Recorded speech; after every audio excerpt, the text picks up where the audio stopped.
And back to begin the debate for Oregon State Treasurer. But before we begin, many of you might be wondering, what exactly is the responsibility of the Oregon State Treasurer?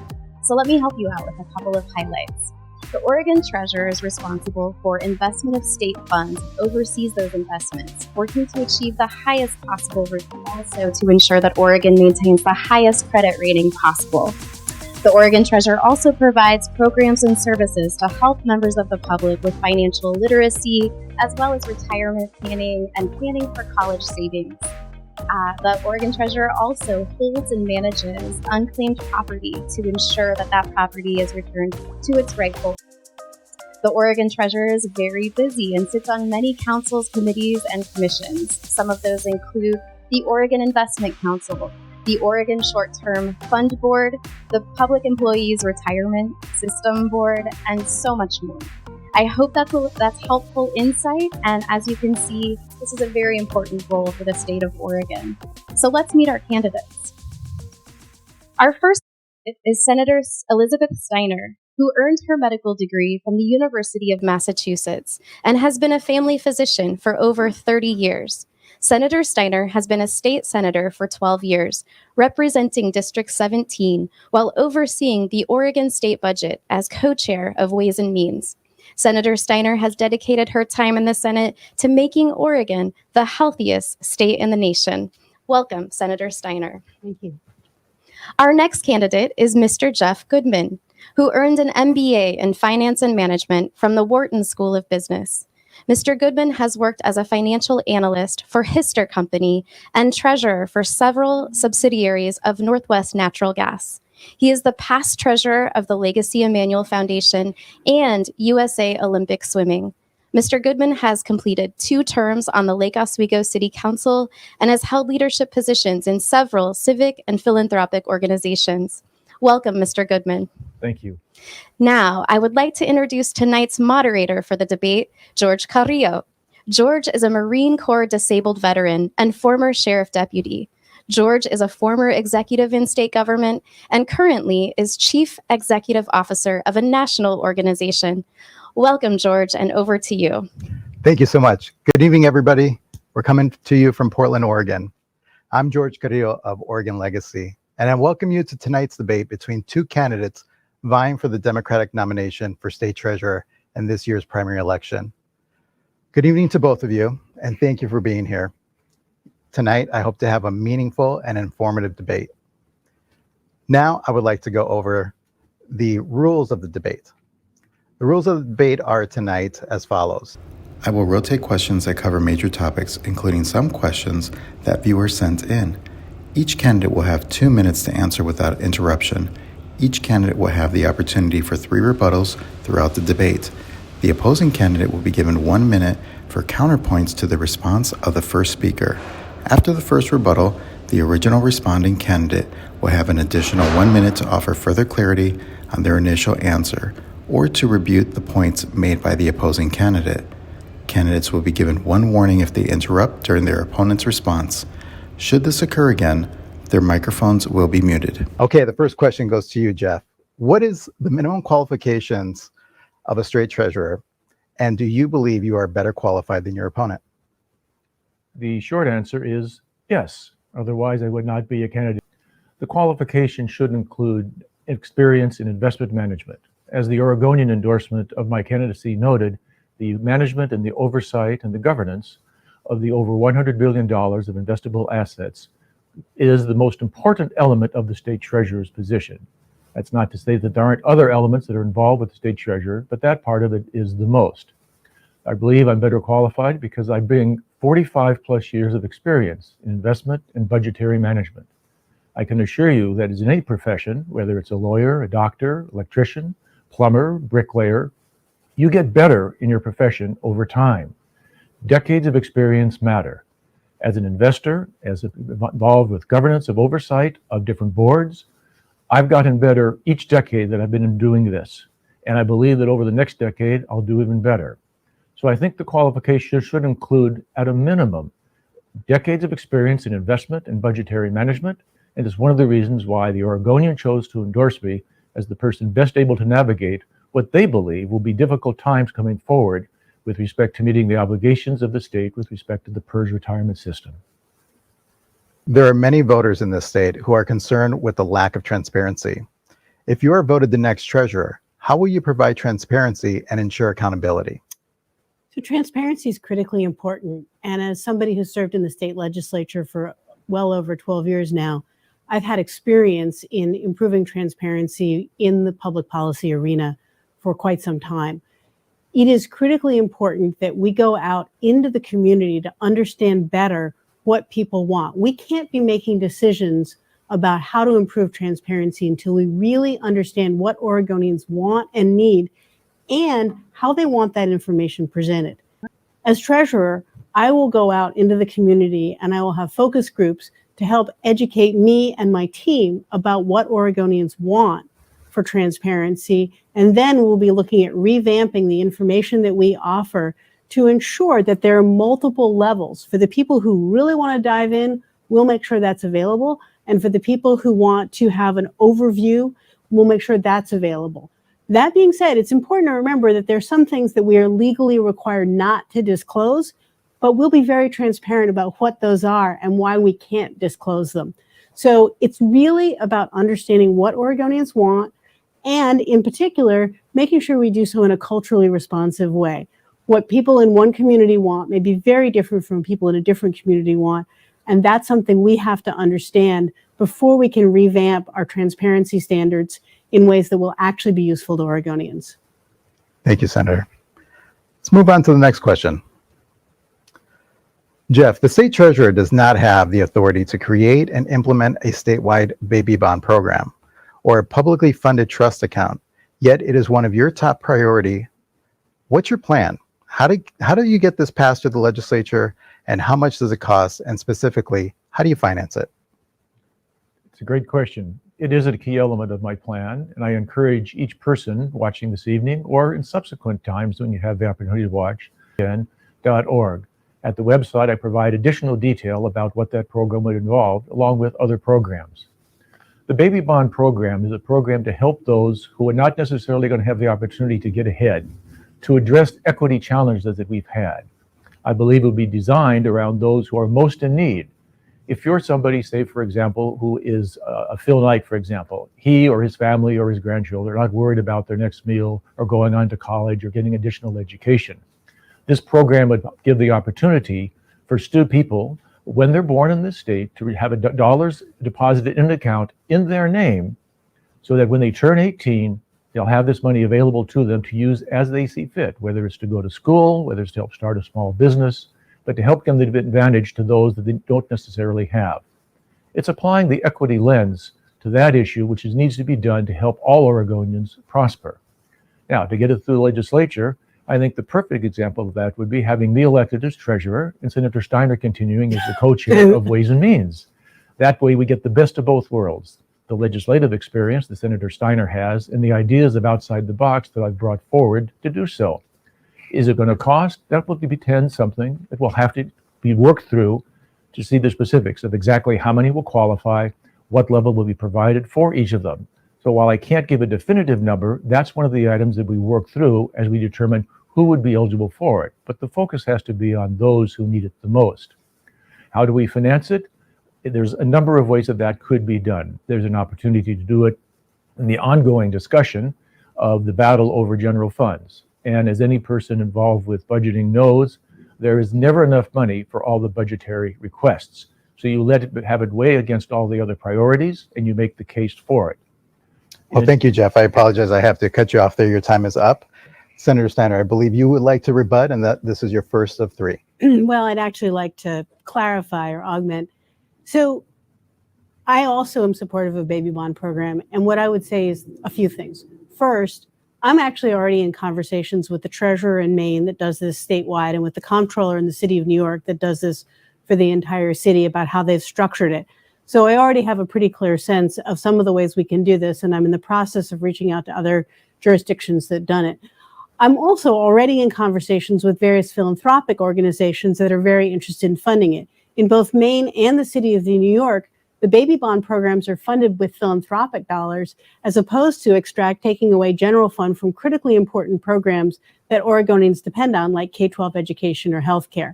So my experience with negotiating through and building coalitions around critically important major initiatives is what's going to be able to implement this program and get it funded in ways that don't hurt Oregonians with our regular programs. Jeff, you have 1 minute to rebut if you'd like to. Certainly. Thank you for the opportunity. The baby bond program is something that I've been advocating for several years. It is something that was initially developed at the federal level with Senator Cory Booker in New Jersey. Now, it hasn't made it through Congress, but I believe that he continues to be a passionate advocate for it. Now, will it be tough to make it to do? Of course it will be. But I'm a big believer in the statement from President Kennedy. We do things not because they are easy, but because they are hard. It will be hard to do this, but it's a battle I'm willing to take. It's a battle and leadership that I'm willing to undertake. So I appreciate that both of you have a very strong position on this. I do want to make it clear that the state treasurer does not have the ability or the authority to start this or implement this program. Both of you are going to have to lobby the state legislature to be able to get this passed. So let's move on to the next question. Next question goes to you, Senator. Thank you. As the manager of the state bank project, would you support creating a bond capacity program that's specifically aimed at assisting minority-owned businesses to participate in major construction projects? Why or why not? Let me start by saying that the devil is often in the details. Do I favor programs that generally look to lift up minority-owned businesses? Yes. Do I understand the details of this question and exactly what that bonding program would look like? No, because it's a pretty general question. I would want to understand it because as the fiduciary, the person responsible for the finances, I cannot commit to any specific program. Philosophically, I am 100% aligned, and anything we can do in addition to what the state already does to support minority-owned businesses, we should do. And so I would be very interested to understand the details and exactly what's being proposed here, but I'm unwilling to commit upfront to something that I don't really understand the details of. That's pretty typical of what I've done in my entire time in the legislature. So I'm very careful to make sure I really understand all the details of a situation before I make a commitment, because you have to be able to trust my word. If I give you a commitment, it's because I intend to keep it. So philosophically, 100%, completely agree with this, and I need to understand the details before I can make a commitment one way or another. So let me provide a little bit of clarification for you. That'd be helpful. Thank you. So a business that is a construction owner wants to participate in a state-funded project. The state requires that there's certain bonding capacity. And for many small businesses, especially minority-owned businesses, this is a huge problem because that bonding capacity is tied to how much available cash do you have? What do you have as far as lending capacity? And so that accessibility to capital, it cripples so many businesses throughout the state. That helps a lot. So in essence, you're asking whether the treasurer could develop a bonding capacity program to serve as a guarantor for these smaller businesses, minority-owned businesses, in which case the answer to that is probably yes. Again, we'd have to make sure that we were doing that within the constraints of our Constitution, because we have to make sure it doesn't look like a state bank. And we have to be sure that we're statutorily and constitutionally allowed to do that. But I would be very interested in setting up a program to make sure that we can do this to help support minority-owned businesses and get them past that hurdle of having the bonding capacity, having the capital that they need in order to allow them to participate. Because otherwise it becomes a self-fulfilling prophecy. If they can't build up their business because they don't have the capital, then they never be able to build up their capital. So yes, philosophically from that perspective, 100%. Jeff, would you like to? Thank you. In the recent legislative session, Representative Mark Gamba, working with others, had a bill that got passed. It got sent to the governor to create a task force examining the creation of a state bank. The governor chose to veto that bill, but it will be coming back again in the next legislative session. I agree with Mark Gamba, Representative Gamba's efforts to do so. The debate about it reminds me very much about what occurred many years ago about the creation of Oregon Saves, the retirement program for people who were not participating in a retirement program at their businesses. At that time, you had banks saying, well, wait a minute, that's our business. My answer to that was, it may be your business, but you had decades and you're not addressing it. Oregon Saves program got created and is proving to be very successful to help get Oregonians, not every Oregonian yet, and that needs to be done, into a retirement program and provide for them when they do retire. So getting that capital into the small businesses where it's not getting addressed to now, yes, we have the fiduciary responsibilities. We have to make sure it's constitutionally sound, but it's something that I would very much support to go forward with using that equity lens. Thank you, Jeff. Now, Jeff, the next question goes to you. Could I get the next question, please? Thank you. So, sorry, I keep calling you Jeff and it should be Mr. Goodman. Mm-hmm. Mr. Goodman, how do you plan to leverage the agency's bonding programs to spur investments in infrastructure projects, particularly in housing? And Jeff is just fine. There are many opportunities there to leverage the agencies, the Treasury Department's bonding programs to spur investment in infrastructure projects.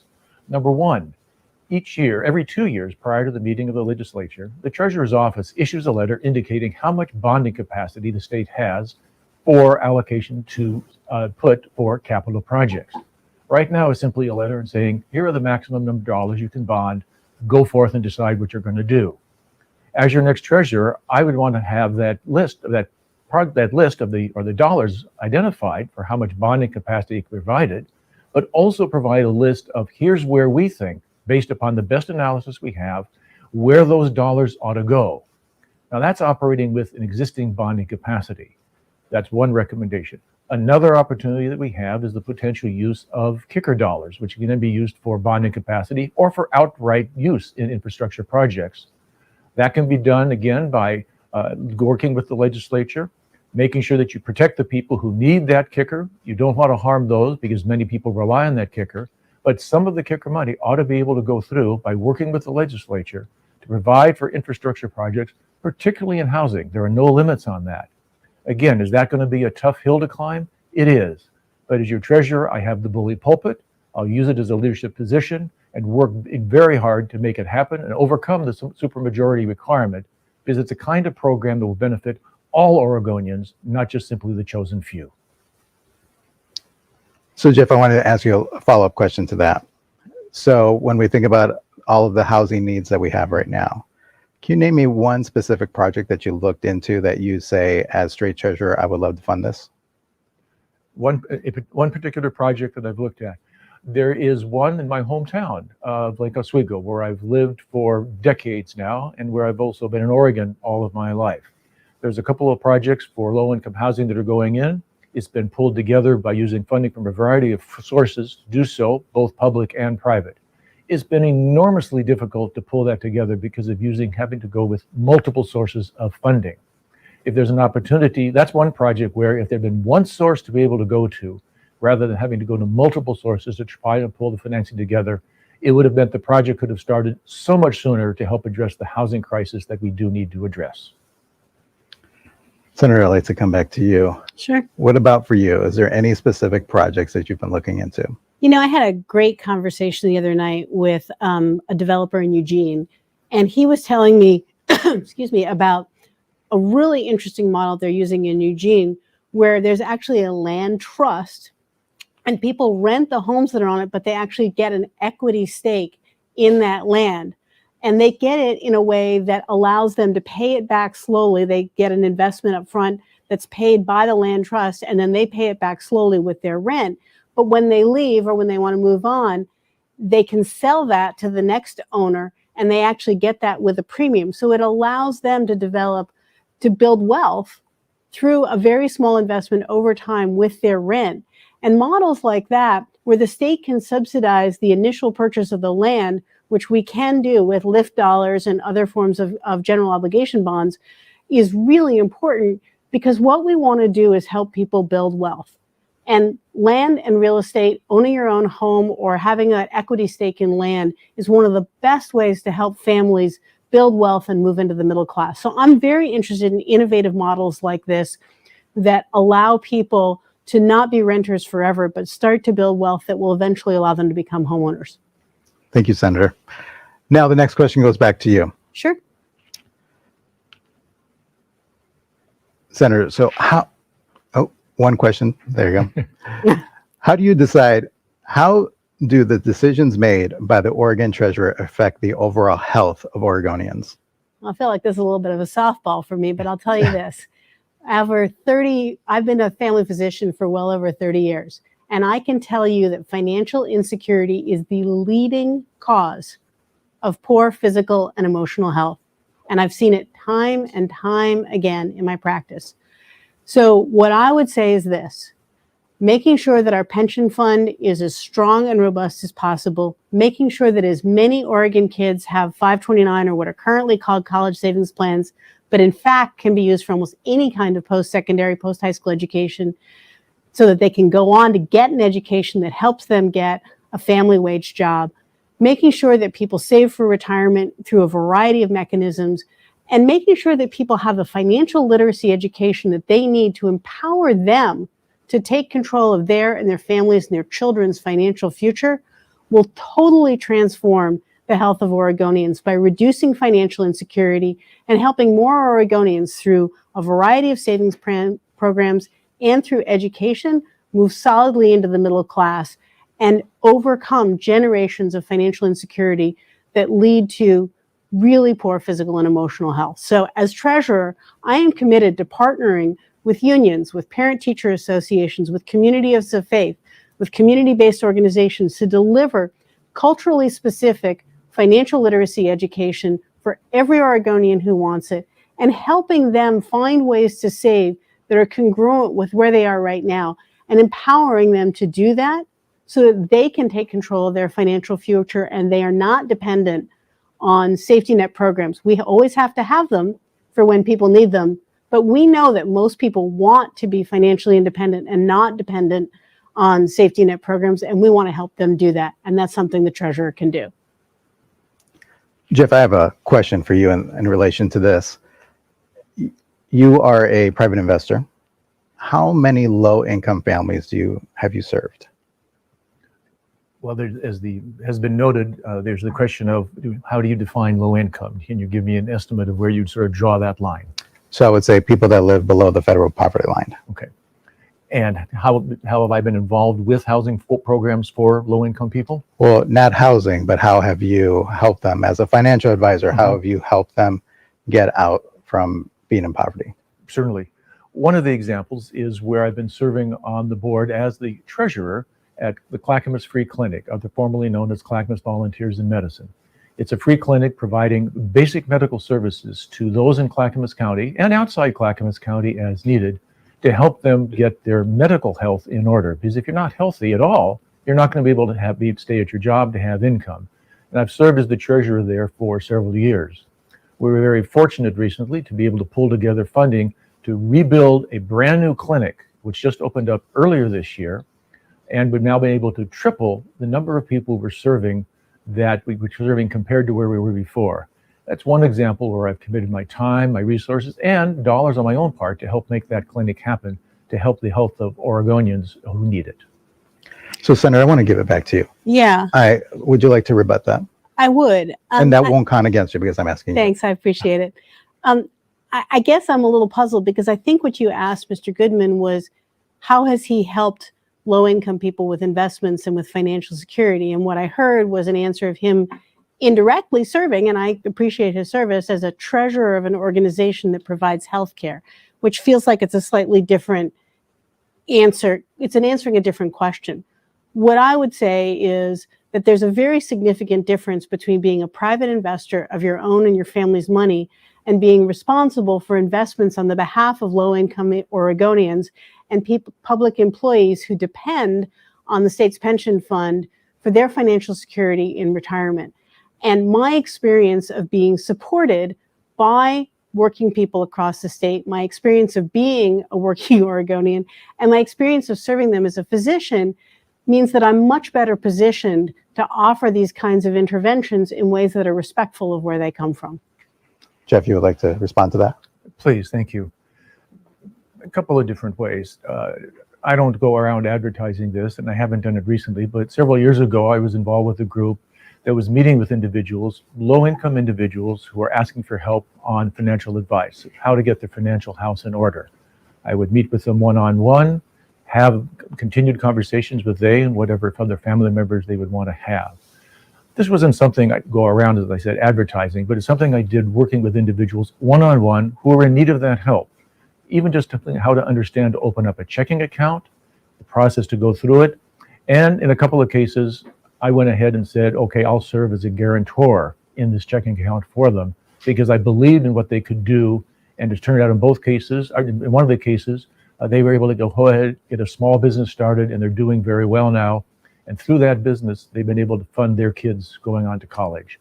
So there's the individual level, and then there's the overall level. I've been engaged in both.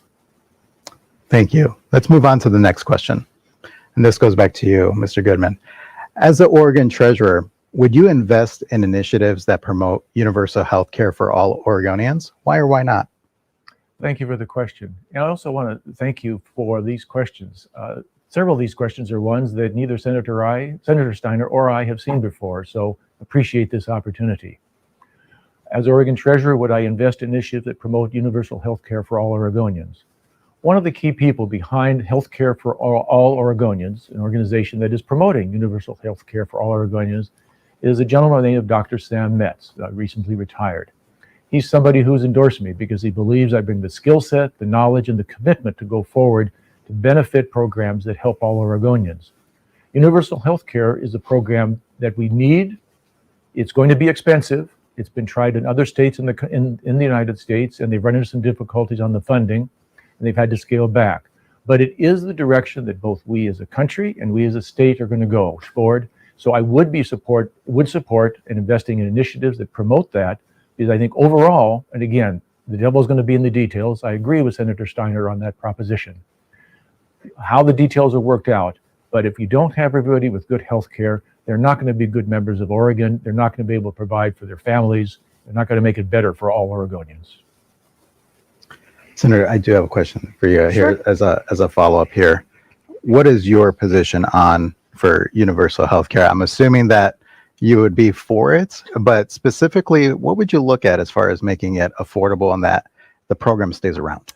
You know, I appreciate this question. I was actually one of the chief sponsors of the bill that established Oregon's Universal Health Plan Governance Board in 2023. And that board is just getting up and running, but that's based in our Department of Consumer and Business Services. And it will be the board that helps structure and create a universal health plan. And I did that with a lot of guidance from Healthcare for All Oregonians and other entities that are very interested in this. I am strongly supportive of universal health care. In fact, I've been responsible for developing a lot of programs that improve access to health care. One of the critical issues, though, is to ensure that the care we deliver is evidence-based.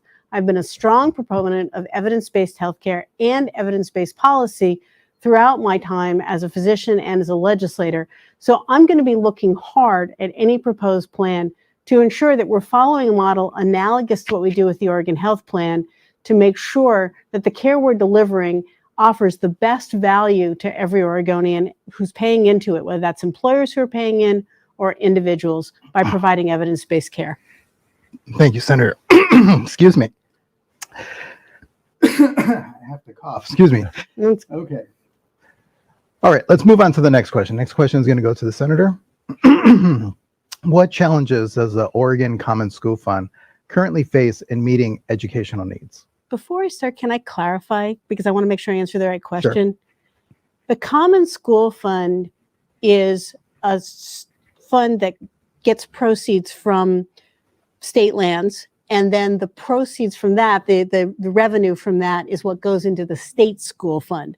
And the state school fund is one that is what the schools actually get to make up and balance with property taxes and other revenues. So if you're talking specifically about the Common School Fund, that's a little, I just want to be sure I'm answering the right question. Sure. So let me clarify that. Thank you. I appreciate it. I hope you don't mind my. No. I want to answer the right question. Yeah. No, these are tough, and these are tough questions.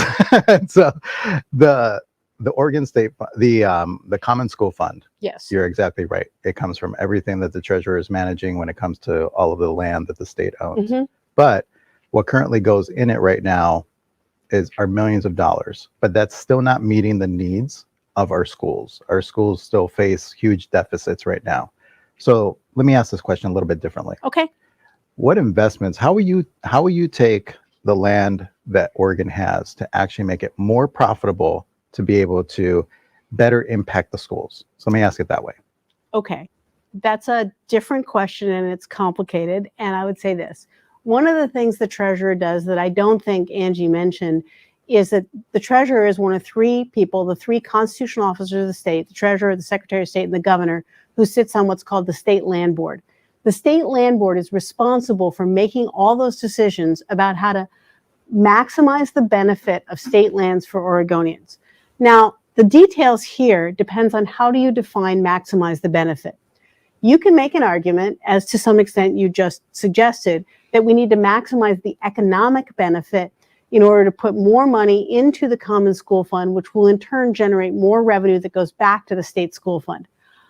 I would make 2 points. The first is that currently the Common School Fund contributes less than 1% of the state school fund, less than 1%. So almost no matter how much revenue we put into the Common School Fund and then generate back out, it's not going to make a really substantial difference in the state school fund. The bigger question to my mind is how do we think about school funding overall? And there is, in fact, a really aggressive plan right now to reevaluate state school funding for K-12 education. And while I agree that we need to maximize the benefit that we get from the Common School Fund, we also have to be sure to protect state lands for future generations, to enjoy our natural beauty in this state, to protect habitat for endangered species, and so much more. So there are a lot of ways we can do this. Some have talked about carbon credits as a way to generate revenue. I know Mr. Goodman's talked about that a lot. That may be an option that we can explore. But we don't want to go cutting down all those wonderful trees, which is one way to generate revenue. And we don't want to sell off land because it's a trust for our children and our children's children for many generations. So it's very important that we balance all these factors and understand where do we get the maximum impact to improve funding for K-12 education. That's a much bigger question. Okay, perfect. Let's move on to the next question. This is going to go to you, Mr. Goodman. What would you do differently to maximize returns on state land assets? Specifically, how do you view the potential percentage gains from investing in real estate versus farmlands versus energy resources? Just to clarify on the question, asking about the state land assets, making additional purchases of real estate or offering land for lease for oil and gas drilling or geothermal? That's the question for the state treasurer. Okay, I wanted to make sure I understood the question. Thank you. Okay, one clear way that we can maximize or increase our returns on state land assets is the sale of carbon credits. Now, this doesn't involve the sale of trees or the cutting down of trees. It takes advantage of the over 1 million acres that the state and also the counties own that you have timber growing on it. The most prominent element there is the Elliott State Forest, or now the Elliott State Research Forest. Currently, as the president and the chair of the Environmental Defense Fund has noted, carbon credits are an element of generating revenue and also properly used can help address climate change. The dollars for that currently are going about $25 to $50 per acre per year. Now, in the scheme of things, that's not a lot of money. If you're talking 1 million acres and you're talking, say, $50 an acre, it's $50 million a year. It's not a lot, but it's a little bit more to help provide some additional funding. Now, with respect to investing into real estate versus farmland versus energy resources, I'm not in favor of having state lands being out exploring for oil and gas. One, it's already been tried, so it would be wasting money if you're trying. Two, it doesn't make a lot of sense, particularly as we try to work to continue to decarbonize our economy. With respect to investing in real estate and farmland, the State Land Board, in its regular meetings, which I've had that opportunity to watch on several occasions, has an ongoing program where they are trading out lands to help either a county or a city fill in, or to make trades to make it better so the city can provide some additional development land so the city can expand and provide housing. Those are the sorts of things, and serving on the State Land Board, that I would absolutely encourage, because there's opportunities to maximize it without harming anybody. Perfect. Let's move on to the next question. This is going to you, Senator Steiner. Okay. The Public Employee Retirement System, known as PERS, is about a $100 billion portfolio, currently with a $28 billion deficit. What specific investments would you pursue to grow PERS, and what precise recommendations would you offer to the state legislature to lower the deficit? So there are a lot of pieces of that question. I hope I can do it in 2 minutes. One of the most important things we can do is implement the Treasurer's net zero plan. Treasurer Reed has proposed, and the Oregon Investment Council has adopted a plan to get our portfolio to net carbon neutral by 2050 and to reduce our carbon footprint by 50% by 2035. That's an ambitious plan, but I think we can do it, and perhaps do it even a little bit more quickly. Why does that help with our deficit? It helps because we will be making investments in alternative energy, which have a very good return on investment. We will be moving out of fossil fuels over a period of time before those start to lose value, because we have a plan to get out of it. And that will help our portfolio grow in very appropriate ways. We also have to be sure that we understand that the deficit itself is, I don't want to say it's an imaginary number, but it's a variable number depending on how the market's doing, on how much of our money is in private equity and therefore is invested for a period of time. We don't see the returns for a while. But in terms of precise recommendations to the state legislature, there aren't a lot of changes that we can make. There certainly aren't any other changes in the public employee retirement system itself that we can make that will change the deficit. That's done. And we had to make some very difficult decisions, but we did it. And we've moved on from there. And so it's a question of understanding optimal investing strategies. It's a question of moving away from investments that we know are going to lose profitability, of getting ahead of the curve on alternative energy investments, and thinking hard about how we understand the implications of the deficit so that we don't have too much of an impact on existing programs. Jeff, you would like to use your rebuttal? That's your first of 3. Thank you. In the last 12 years, the net debt for PERS has gone from approximately 11 billion to 28 billion. And the contribution rates, which is the percentage of pay that has to go out of every school district, city, county, and state government, has gone from approximately 16% to 24%. The deficit that we have needs to be funded. I've written about PERS on many occasions over the last several years. In addition, I've spent almost 15 years attending the Investment Council meetings and the PERS board meetings. I understand what's going on with those two boards, and they're two sides of the same coin. Something I would not do would be to have voted to reduce benefits for employees. It was not done. It wasn't their fault that we have this deficit.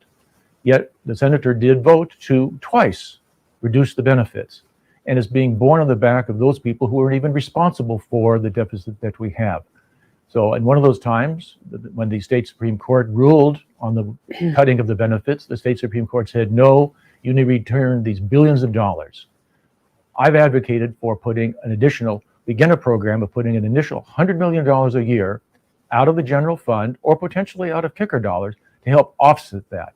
Because those dollars that have to go to fund the pension system, which we want to have first-rate employees, and you need to have that, but there are dollars that are going away from actually having teachers in the classroom to help students. Thank you, Mr. Goodman. Senator? I would love to talk about that. There are a lot of pieces, but let me say this. First of all, if you're going to invest $100 million a year or $200 million a biennium, which is how we think about budgets, I'd like to know what that money is going to go away from. Are we going to take it out of the state school fund? Are we going to take it out of healthcare for people who aren't eligible for the health plan due to documentation status, which we've added now? Are we going to reduce the number of public safety officers who the state funds? I'm reluctant to do that. 90% of the state's budget is in education, health and human services, and public safety. I'm very reluctant to think about cutting any of those. I would also point out that even at a 6% rate of return, investing $100 million a year would take 50 years, a bare minimum of 50 years with compound interest to overcome a $28 billion deficit. And if we didn't get that good a return, it would take even longer.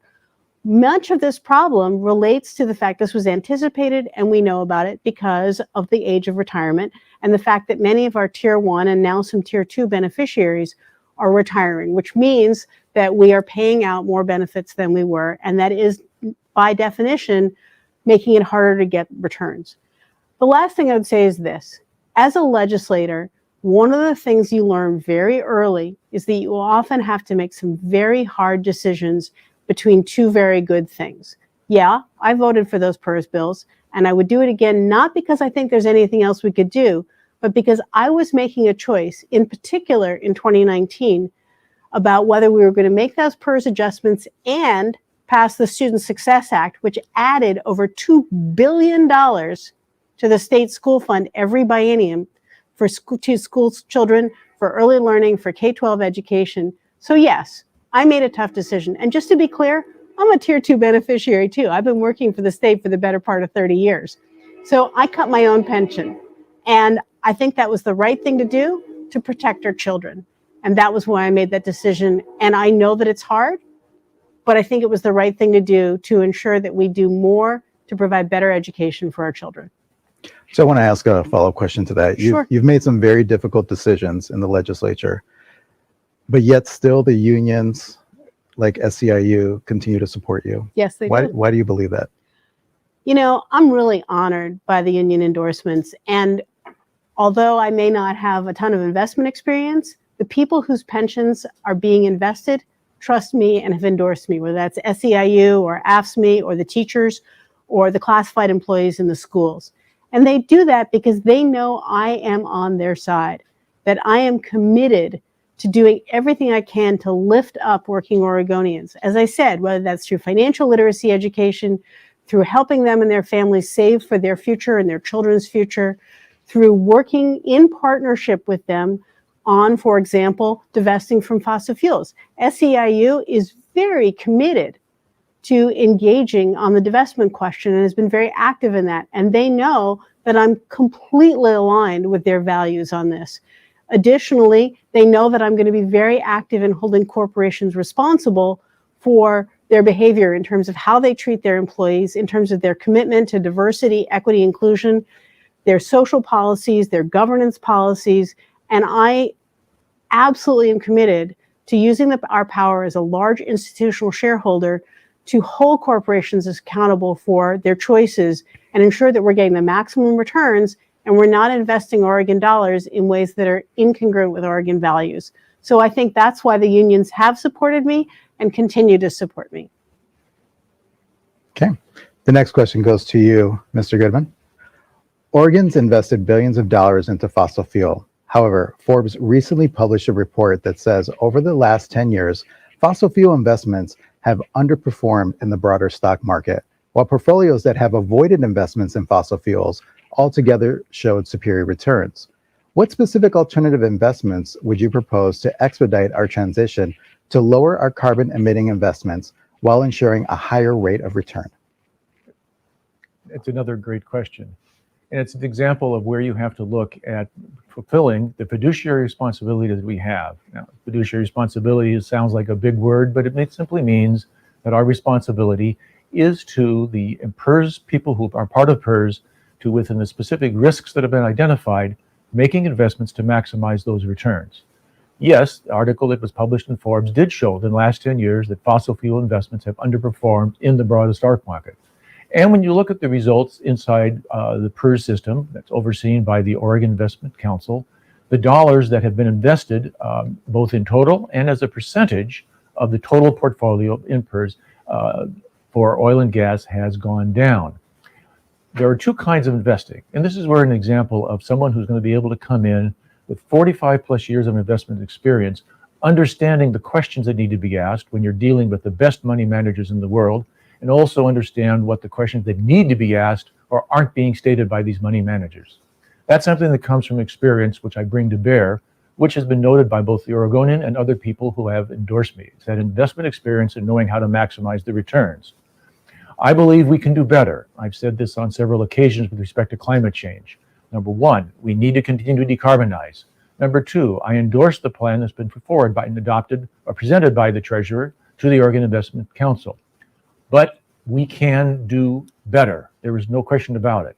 When you look at investing, there's two kinds of investing. There's growth opportunities and there's value opportunities. More often than not, there are better opportunities to make substantial returns in growth opportunities. And that's what we're seeing right now. It's a consistent pattern that lasts for oftentimes years and sometimes decades. But you need that investment knowledge. You need the understanding of the difference between the two. You need to understand the right questions to ask. And that's the kind of experience that I'll be able to bring to bear from day one to serve all Oregonians. So I want to ask you a follow-up question there, Mr. Goodman, because you said a lot, but you didn't give me a specific investment. Are you going to invest in Bitcoin? Are you going to invest in something? For everybody here and people that are watching, what is that strategy? What are you going to invest in? Okay.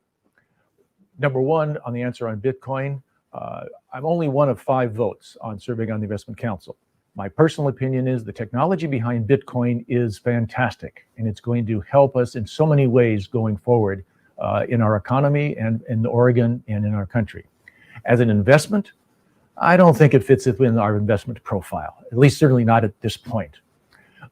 The opportunities, and it's identified in the Climate Action Plan for investing in renewables. That is clearly a growth sector. Another area of growth sector that we're seeing is through an artificial intelligence. Now, I can't predict exactly which artificial intelligence company is going to do well. There have been a number of companies who, with this euphoria almost that is going on with artificial intelligence companies, where they change the name of their company and all of a sudden in the public market, their stock is worth significantly higher. I'm not that good. No investment manager is that good. If they do, they're lucky. They're not good. So you want to look for growth opportunities, and there will be that, whether it's in alternative energies, whether it's in data farms, which have done very well over the last several years, and which Oregon is fortunate to have a number of data farms in their area, in the state. Thank you, Mr. Goodman. Senator? I want to comment first on this issue about investment experience. The treasurer is not the person who makes the direct investment decisions, and none of our recent treasurers have been investment experts. Now, you can make an argument that Oregon's returns, which are already beating a lot of national averages and a lot of the other large pension funds, would have been even better had we had somebody with a lot of investment experience.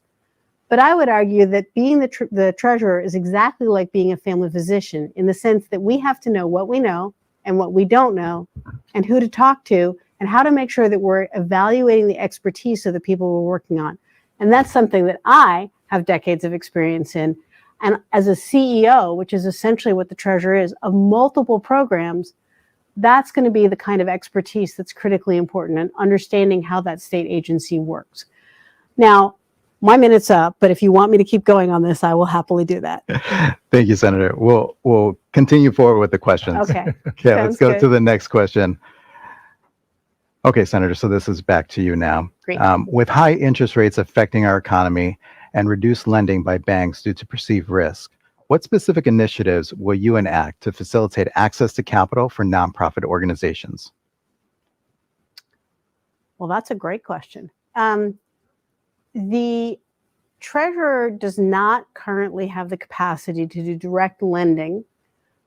If we were to have a state bank, which, as Mr. Goodman pointed out earlier, is not yet something that we have a plan for, and perhaps we will develop if that bill to develop a task force next year passes, then we would have an understanding about whether there would be a direct role for the treasurer.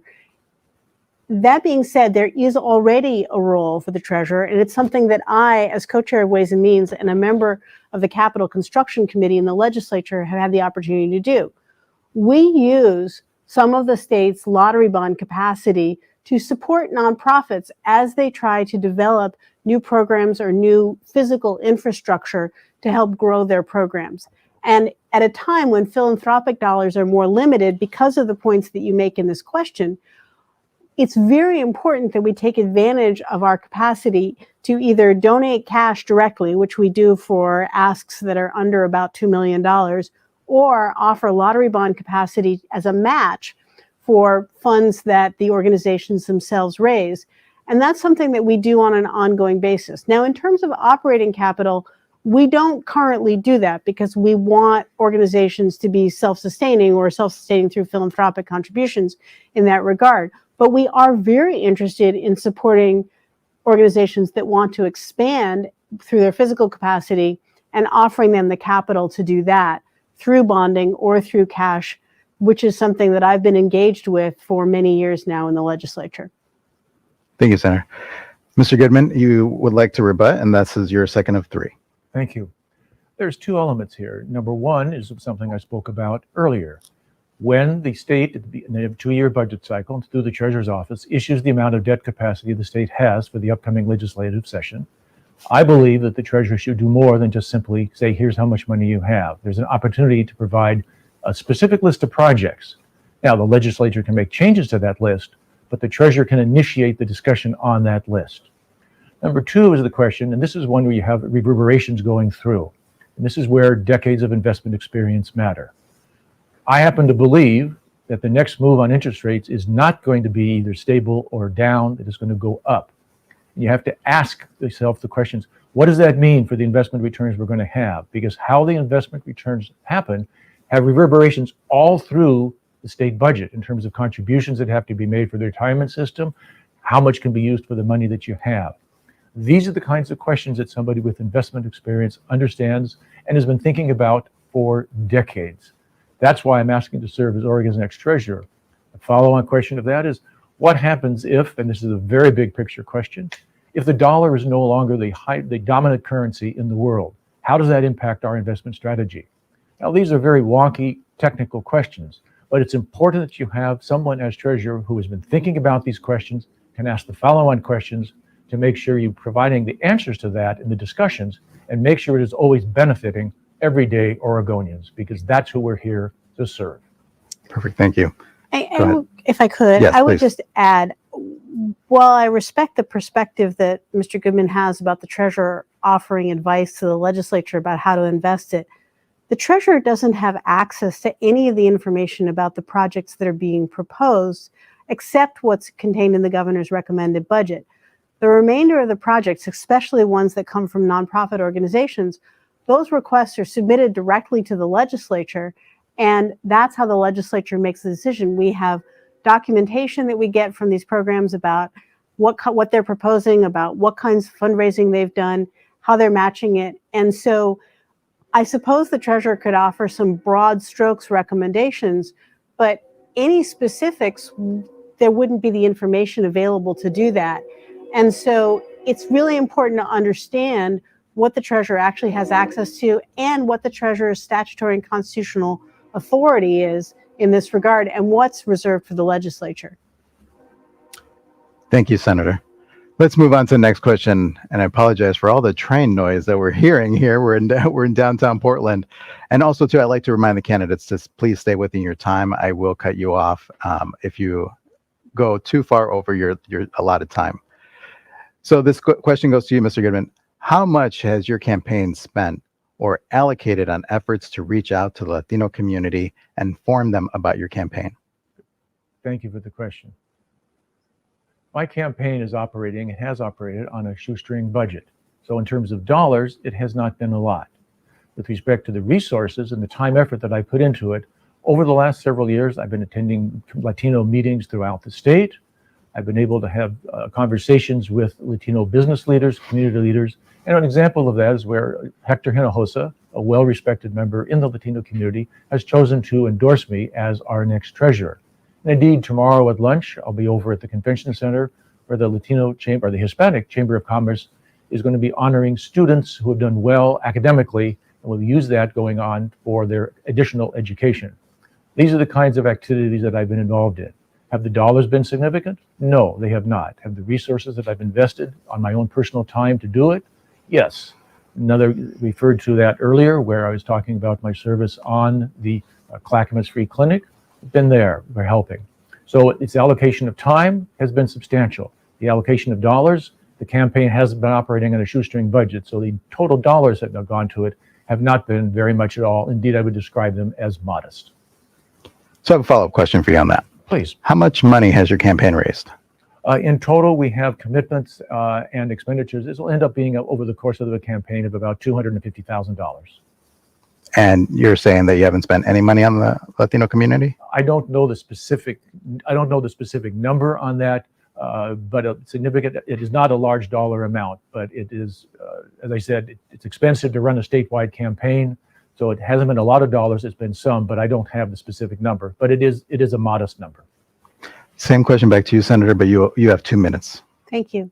So some of the people who came directly to this event tonight may have seen that I have a flyer out on the table in Spanish, and we did that very early on in the campaign as a way to introduce our campaign to the Spanish-speaking community throughout the state. And we did that in partnership with SEIU and have distributed the PDF of it to many organizations, including PICUN, the Latino Health Equity Coalition, and other organizations serving the Latino community and closely engage with them, organizations that I've had strong relationships with throughout my legislative career. And that's the kind of thing that we have done, and that's the kind of thing we're going to continue to do as the campaign goes along. Not as much in the primary, because we're almost at the end now, but certainly in the general after I win the primary, we will be expanding those efforts and building out more of our website in Spanish. We're already engaging with potential translators or interpreters to make sure that we get this exactly right. My Spanish is good, but not that good. And we will be happy, as I have always been, to show up wherever people want us. I have traveled across the state for my entire time in the state, well over 30 years, and certainly in my time as a legislature. And we have always, for example, supported engaging the Spanish-speaking communities, the Latino community, by having, in the legislature, we've provided funding to make sure that there's simultaneous Spanish translation for our hearings. And when we've gone out for our community ways and means hearings across the state, we've had simultaneous Spanish translation for those meetings as well, because it's critically important that Spanish-speaking Oregonians, Latino Oregonians, don't have to feel disengaged, but actually can understand directly in the language they're most comfortable in what we're doing and why we're doing it. So those are the efforts that I've been engaged in. Those are the efforts that I'm going to continue to engage in. And just as an aside, I'm kind of curious about the number Mr. Goodman put out about how much money he's raised, and I'd like to know where that comes from, because I have the privilege of having had well over 300 individual donors for the money that I've raised, and I'm not sure that that's is true for him in terms of self-funding versus a lot of individual donors. Do you have a response for that, Mr. Goodman? Yes, I do. Thank you. I am doing a portion of the campaign with self-funding. I don't know the exact number or the specific individual contributions I've had, but I believe it is well over 100. I'm self-funding because I believe in my own campaign. I believe in what I'm often bringing to bear to serve Oregonians. I believe that we need a treasurer who not only can keep the ship running in the appropriate direction, but someone who's going to think outside the box, to bring a new way of thinking. We have a choice in the election. We can go with the status quo with some modest changes, or we can go with outside the box with a number of ideas that I presented for going forward. Excuse me. I don't have the corporate donations, whether it's from Weyerhaeuser, whether it's from the Oregon Forest Industry Council. Those have not been done, nor am I getting oil and gas contributions. Indeed, I've said I will not take oil and gas contributions from oil and gas companies, because it's important to me that when people hear me speaking, they know it's my voice and not the talking points from some corporation. Senator, I'd like to ask you, I feel that Mr. Goodman is implying that you are taking big corporate money. Is that true? I have always taken corporate donations. That's true of almost any legislator. And while it is absolutely true that I've taken money from timber companies and from natural gas companies, the total of all of those contributions is well under 10% of the corporate donations that I've received over the course of my entire career. And Mr. Goodman has in the past taken money from Timber Unity, which is an extremist organization that is opposed to efforts to address climate change. So it's easy for him, and he's spoken at Timber Unity rallies and accepted their endorsement in his last race for treasurer in 2020. And while he says that he wouldn't do that anymore, and that the donations didn't affect his perspective then, I'm not sure then why he says that he won't take them now. But the reality is that I have voted against entities that have given me money on a regular basis in my time in the legislature. The best example of this is that the Hospital Association has given me robust donations throughout my career, and yet I was the chief sponsor of the Mergers and Acquisitions Bill, which the hospital in 2021 to protect communities across the state from healthcare consolidation, which was a bill the Hospital Association vehemently opposed, and yet it was right for Oregonians, and so that's how I voted, and that's what I sponsored the bill. So yes, I've taken corporate money like any other legislator, and I'm not going to apologize for that because running campaigns is expensive. I want to go back to you, Mr. Goodman. Can you clarify Timber Unity? I can.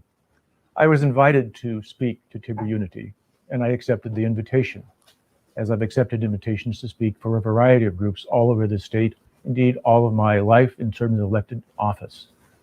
They were expressing concerns about what was happening to them to working Americans, working Oregonians on their day-to-day life.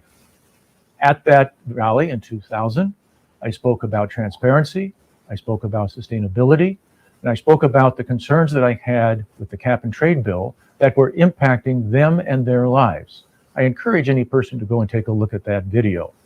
At the same time that was going on, Senator Steiner was having closed meetings with Weyerhaeuser and other forest interests. Wait, what? I would encourage those meetings that occurred to bring that out and have on the video to see what was going on in those meetings. I've been open and transparent about that. Now, with respect to Timber Unity, yes, I did speak there, as I've noted. Unfortunately, over the last several years, they have morphed from an organization trying to express concerns about what's impacting their working lives to at times, and more often than not, expressing either implied or directly encouraging violence and racist attitudes. It's another example of why I left the Republican Party that I grew up in, the party of Tom McCall, the party of Mark Hatfield, the party of Norma Paulus. And as part of the journey that I had from several years, much as the same journey that Wayne Morse had, and much as the journey that many others have had who were serving in the legislature, who went from Democrat to Republican. Okay, Mr. Goodman, I have to cut you off there. You're way over time. Senator, I'd like to give you an opportunity to respond. Yeah, I'm a little puzzled by this comment about closed door meetings because every legislator has closed door meetings with anybody who wants to meet. So I'm a little puzzled about that. I'm not entirely sure, but the idea that we're going to videotape every single meeting we have with everybody who comes to meet with us in our offices is a little puzzling to me. I'm pretty transparent about who I meet with. My calendar is public record. Anybody who wants to know who I meet with can take a look at it and can request it. That's what Oregon's public records law is all about, and I'm very supportive of that. And anytime that anything I do is subject to public meetings law, I absolutely comply with that. But there has to be an opportunity to have quiet conversations with individual advocacy organizations.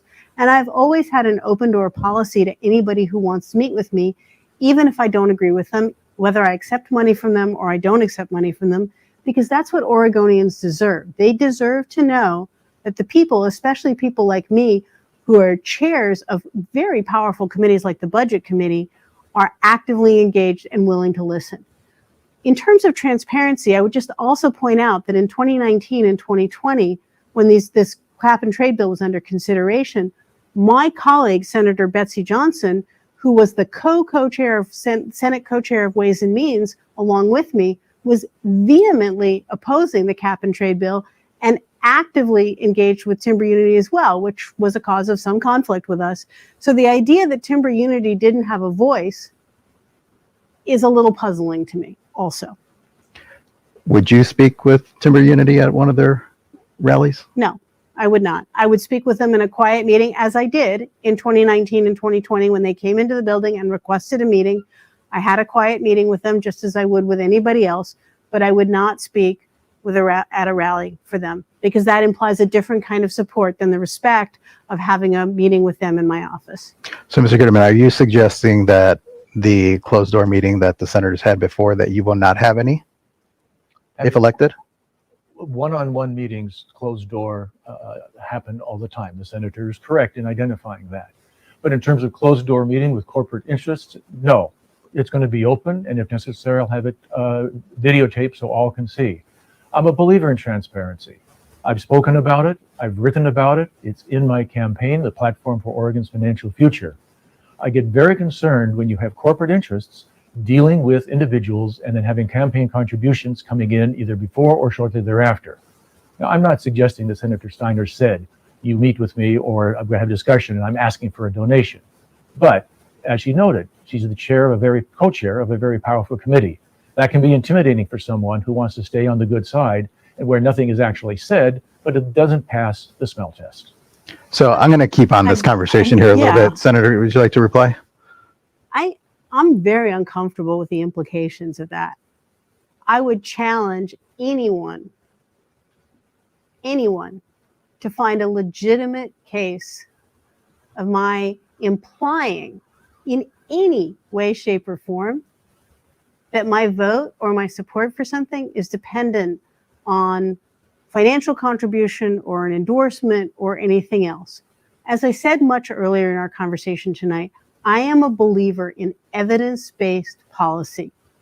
And that's the same thing for every dollar that we invest as a state in our budget. I have always, I will always look at the best available evidence about how do we maximize the benefit to Oregonians with every investment we make, whether that's a budget dollar or an investment dollar. How do we maximize the benefit? And that is my sole criterion. That is it, period. I don't pay attention to anything else. And I gotta admit, I think it's a little naive to say that you're gonna have an open meeting with any corporate interest. You can't have open meetings with private equity firms necessarily because that violates non-disclosure agreements that often occur. You can't have, those are corporate interests often. I mean, it depends on how you define corporate interests, but they're not going to be contributing to the treasurer. So I'm just very baffled by this approach, and it strikes me as a little disconnected from the reality of how this all works, both on the legislative side and on the treasurer side. How do you define corporate interests? How do you define what qualifies for a public meeting? The idea of videotaping all meetings, that's going to be a recipe for not being able to have frank conversations in a robust, let's knock our heads together and think about this way, which is what I've been doing in the legislature for many years now with excellent results. Thank you, Senator. Let's move on to the last question of the evening, which this was actually provided by children at the Deer Creek School District. Oh, great. Elementary school, sorry. Senator, this goes to you first. Sure. So they would like to know, do teachers get paid enough money? And if you don't believe so, what will you do to change that if you're treasurer? The answer is no. Generally speaking, teachers don't get paid enough money. You know, there are some countries like Finland that regard teachers as some of the highest professionals in the world. And it's very competitive to become a teacher. And that's exactly as it should be, because we entrust teachers with the future of our state. Now, how do we fix that problem? That gets back to the question that we had earlier about the Common School Fund and the State School Fund, and how do we provide for state school funding? The treasurer does not play a direct role in that, except for maximizing the input into the Common School Fund, as we discussed earlier, and investing that in the best possible ways to maximize the revenue we get that we can turn around and invest in the State School Fund. Super wonky, lots of school funds in there, but fundamentally, what the treasurer can do is partner with the governor, with the Secretary of State, with the legislature, and with anybody who wants to sit down with her and make it clear that we're going to work collaboratively to figure this out. And I think one of the ways that you've demonstrated that the teachers understand that I'm on their side is that the Oregon Education Association, the teachers union, has endorsed me, as have the classified school employees, the Oregon School Educators Association, because they understand my commitment to public education in the state and to making sure that teachers are supported as much as possible. And we have to look for every way to increase that, including engaging with the business community, with the philanthropic community, and being creative about how we merge funds to optimize payment for teachers as the professionals that they are. Okay, Mr. Goodman, do you have anything to say? I do, and thank you. number of areas there. Number one, this is an area of disagreement. The treasurer has the opportunity to use the treasurer's office as a bully pulpit, to speak forcefully in favor of particular issues and programs and projects. And to do so requires them to speak with honesty about the numbers. Let me give an example of that. In the 2023 legislative session, the legislature approved what was called a historic amount of funding through K through 12 education. But when you start to drill down on the numbers, it turns out when you adjust it for inflation and the number of students, the actual funding went less. Yet the legislature was, through different press releases, patting itself on the back for record funding. It wasn't the case. It was actually less, and you're seeing the results of that now in Portland, in other school districts around the state, where they are having to make reductions not only in the number of support staff, but in the number of teachers. So you need to speak honestly about it. With respect to the OEA, Oregon Educational Association, or SEIU, yes, they did endorse Senator Steiner. They refused to even give me the opportunity to have an interview with them to present the outside-the-box case with the policies and programs I have. So I questioned about their ability to be objective about who's going to be the next treasurer if they don't even want to have an interview with someone who brings the skill set that I would bring to bear to serve as treasurer. Thank you, Mr. Goodman. Senator Steiner, you'd like to rebuttal? Yeah, a couple of things. Mr. Goodman's correct in the sense of the inflation, and the legislature is also correct. We increased the state school fund by $1 billion over what we provided in the 21-23 biennium, over $1 billion. And we gave K-12 education exactly, in fact, more than what they asked for. They asked for $10.2 billion, and between what the legislature gave them and an increase in property taxes that was unanticipated, they got $10.3 billion. Now, has that turned out to be enough due to inflation and a variety of other factors? No, it's not. Do I think it's enough? No, I don't. And I never said that I did. What I did say is it was a historic investment. It is an historic investment, and we need to do better and can do better. You know, I can't speak for why I can actually. I will tell you that many of the unions looked hard at the viability of candidates, and they looked at whether candidates were likely to be able to engage the public, to solicit grassroots donors, to gain grassroots support. And they knew that I was able to do all of that. I can't speak specifically for why they didn't interview Mr. Goodman, but I can say that they interviewed me, and they told me they were interviewing me because they knew that I was on the side of working Oregonians and on the side of their members in terms of promoting it. It's well and good to say that you can use the treasurer as a bully pulpit, but how many projects are you going to take on? Innovation is good, but let's make sure that we're focusing on the core job that the treasurer has, the investments and the savings programs, and pushing out financial literacy to help empower every Oregonian to take control of their financial future and move into the middle class. Thank you, Senator. Mr. Goodman, would you like to reply? No, I'll say for closing comments. Thank you. Okay, thank you. Okay, now we are at the segment for closing comments. Because Mr. Goodman won the coin toss and received the first question, the closing comments actually, I'm sorry, I got that wrong. The closing comments actually go to Mr. Goodman, and Senator, you will have the last remarks. Great. Go ahead. You have 2 minutes. Thank you. And thank you for this opportunity this evening to come before you to make the case. As you can see from the discussion that we've had this evening, there are some areas of commonality between myself and Senator Steiner, and there are some areas of difference. I hope this conversation has helped inform you, to educate you, and ultimately to persuade you to support my campaign for state treasurer. Now, let me be clear. Going forward, regardless of whether it is Senator Steiner or myself as the nominee for state treasurer, and we are successful in November, the state treasury is going to continue to function well. There'll be some marginal differences between what she would do or what I would do, but the department is going to continue to function well. But we have a choice in this election.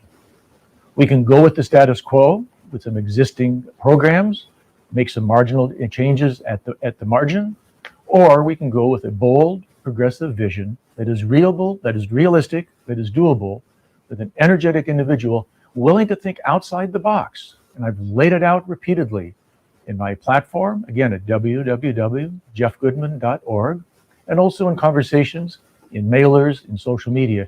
getting that information out about something that can be done that has never been done before with the Treasurer's office. Will it be difficult? Yes. Should it be done? Yes. As I mentioned early on in this conversation this evening, I very much believe in the statement from President Kennedy. We do these things not because they are easy, but because they are hard. Will I succeed in all of these? No, but I am going to try. I'm going to use the Treasurer's office, which within our state constitution provides great latitude for the Treasurer to make the case for a variety of things, whether it's addressing kicker, whether it's addressing property tax reform to encourage housing density, increased housing to address the housing crisis, with respect to climate change, with respect to transparency.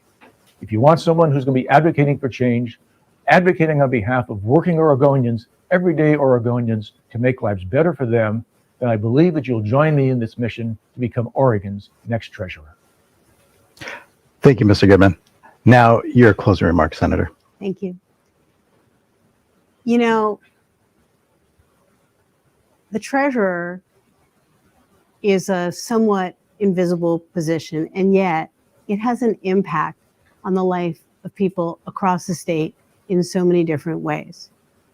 In my role as a legislator, as co-chair of the Budget Committee, as somebody therefore who has served the entire state for years now, I've seen that impact and I've understood how to be effective in changing the way we do things to improve the lives of Oregonians in every corner of our state. Fundamentally, working Oregonians deserve to be supported in this role by a working Oregonian, by someone who understands how state government works and isn't seeing the treasurer as a starter position. My ability paralleled in this race, and the breadth of what we've been able to do in terms of increasing investments, in terms of expanding access to healthcare, in terms of increasing funding for education in so many different ways, in terms of putting more troopers on the road to keep our roads safe, all of those things, while still building up our reserves to protect the state against a rainy day, all of those are things that I've done in my time in the legislature. And I've done it because I care deeply about the well-being of every single Oregonian. And that, as your treasurer, is exactly what I will continue to do. I will continue to strive to make Oregon the healthiest state in the nation by helping make every Oregonian as financially secure as possible through every single tool available to me. And you can call that staying inside the box. I call that staying true to the needs of Oregonians and understanding what the role of the treasurer really is and how, as treasurer, to get things done within the context of state government using the relationships that I've built well over a decade in the legislature. So for those reasons, I urge you to support me to move forward to be your treasurer for the next 4 years. Thank you so much. Thank you, Senator. So we've gone through all the questions. I'd like to thank both candidates for being a part of this democratic debate. It was educational and an honor to host this debate. And thank you to the 10,000 viewers who watched this important discussion on who should be our next treasurer. For closing remarks, I'll pass it back off to my host. Thank you, George. And now a reminder of the timeline for primary elections. May 1st was the first day that ballots were sent out via mail to voters. May 7th is the last day ballots will be sent out via email or via mail to voters. And May 21st is the primary election day, which means the county clerk offices are open from 7 o'clock in the morning to 8 o'clock p.m. Official drop sites are open until 8 o'clock p.m. Ballots deposited in an official drop box must be received by 8 o'clock p.m. and mailed-in ballots must be postmarked by Election Day. So ballots went out yesterday, but if you haven't received yours yet, please don't panic. The state does have until May 7th to get those mailed out to you. And remember, we are 19 days away from primary election day. So please, when you do receive your ballot, fill it out and get it turned in. And finally, just a word of encouragement. Every vote is so important. It does count. Your vote is your voice. It's a declaration of your rights, and it's a foundation of our democracy. Your vote will shape policies and priorities. It impacts every aspect of our lives, and it's so important. It is your voice, it is your right, a very big responsibility, and it's also your power. So I want to say thank you to everyone who's joined tonight. And I'm Angie Albee, and from everyone here at People's AV, have a wonderful evening. And again, we'll see you again soon. Have a good night.